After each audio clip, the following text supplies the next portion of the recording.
So with NIO being one of the first car companies ever to do the battery swapping stations and the battery swapping as a whole, it's kind of being picked up more and more by all these Chinese companies, such as Geely, and there's like Beijing Electric Vehicle Company, a whole bunch of companies. Well, there is a problem now that you have all these companies with all these batteries, and you can't really just put a million swap stations all over the place for their, specific companies.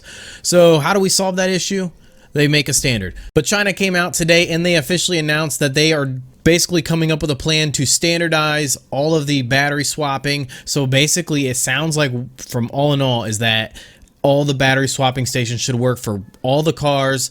All the batteries will fit all the cars, and everything is made into a whole. So that way you don't have 450,000 swapping stations all over Beijing for different car companies, which makes sense. Well, theoretically makes sense.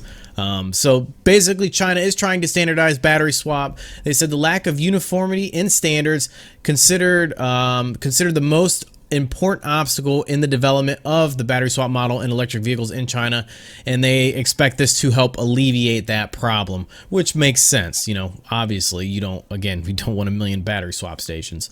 China State Administration for Market Regulation, or SAMR, earlier this month approved the national standard for the battery swap safety requirements for electric vehicles. So it sounds like they're kind of getting the ball rolling. Like, I don't think you want to get NIO too far ahead in this whole battery swap thing, and then you pretty much have to conform to what NIO's doing. But it makes me wonder, with NIO being one of the first companies to do it, are they just going to take NIO's dimensions, take NIO's plans and everything for battery swapping, and just make that the standard, for all the cars? Because you really can't just change all the battery swapping stations that NIO's already put out. You can't really change all the batteries that they're putting out. So it'll be interesting to see if they take what NIO has and just go off of that as like a starting point. But they said that this standard is going to be drafted by all of the companies, such as NIO, the Beijing Electric Company, Geely, and many more. And they said it's going to go effective November 1st. So again, relatively quick. They're not wasting any time. It sounds like they kind of want to just keep this ball rolling, especially with all of the EVs that they're producing, as a country in whole. But they said this specifies safety requirements, test methods, and inspection rules for battery supplies, and the battery swapping, the stations and all of that as well. So according to the standard, models with snap-on batteries need to be able to support at least 5,000 battery swaps, while models with bolt-on batteries need to be able to support at least 1,500 battery swaps, which is good because, you don't want someone to put out a swap station that, is pretty much useless and only can do, say, 300 swaps or something. Right.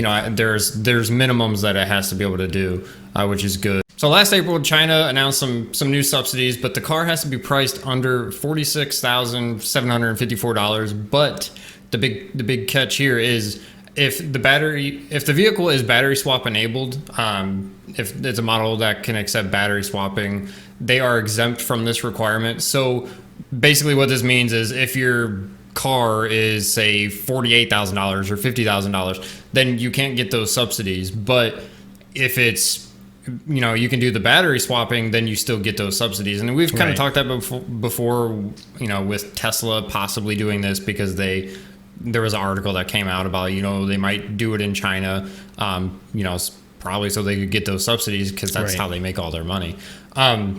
But the China's Ministry of Industry and Information Technology supports battery swap because, I'm just going to list some things out of why. First, the battery swap models allow the body to be separated from the battery, which can reduce the cost of purchasing a vehicle for customers. So, as we said, that saves you like $10,000 off the price of the car. That's it's not some chump change. That's that's a lot of money.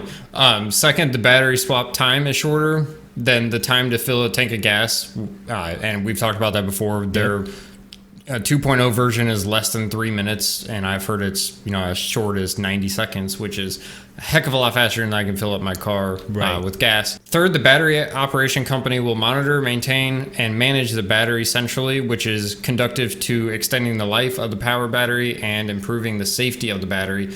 As we said, kind of went over this before too. They have this whole network where they are monitoring all the batteries, and if there's some defect with it, they pull it instead of just it getting back into your car.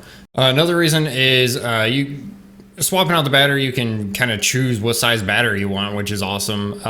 You know, so if that day you only need to go a certain amount of miles, you can get the smaller range battery, and I'm assuming that would be cheaper. But also, we've talked about this before, if you bought your NIO in like 2018 and say the range was only 300 miles, you know, as technology gets better, as they improve, you can swap it out and get one that goes 500 miles, for example. Which would be fantastic.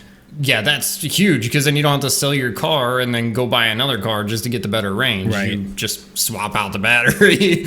Like that's pretty awesome. So it sounds like everything that they listed off in that list, it sounds like almost all of it's coming from NIO's power, like the NIO power. You know, the monitoring of the batteries, the swapping abilities, just the design. It sounds like they're almost just taking everything NIO's done and just making it a national, you know, just a national regulation. And hey, this is our standards. This is what you're going to build by, and we're going to go with this and call it a day. So whether they do that, we don't know. You know, we'll find out more as this comes out. You know, as more swap stations come out and as more news comes out about this, we'll pass it all along to you. But we just wanted to bring you guys this nugget of information because we thought it was really interesting that, you know, they just keep all the problems that we've been asking, and, you know, as far as like monitoring batteries and, you know, prices of cars and changing things, like we've always wondered these questions. They're just knocking them out, man. They're answering one by one. It's good that they're standardizing all this stuff too, and you know, adding more regulations to the whole thing, so people aren't just kind of throwing out whatever willy-nilly, and it's, you know, they have problems. So that's all good stuff. Yep. But that's going to wrap up this video. If you guys like this kind of content, hit that like, share, notification bell, all that good stuff. It really helps support the channel. We also got links down in the description for Webull, where you deposit $100. You get 2 free stocks valued up to $1,800. And we also got links down there for merchandise if you're interested in that. And we got a link down there for Patreon that gets you into the Discord, where you get to, you know, to look at our portfolios, and you get to look at the Discord portfolio where the members get to choose which stocks to put in there. But yeah, that's going to wrap up this video. And thank you guys so much, and we'll see you in the next video.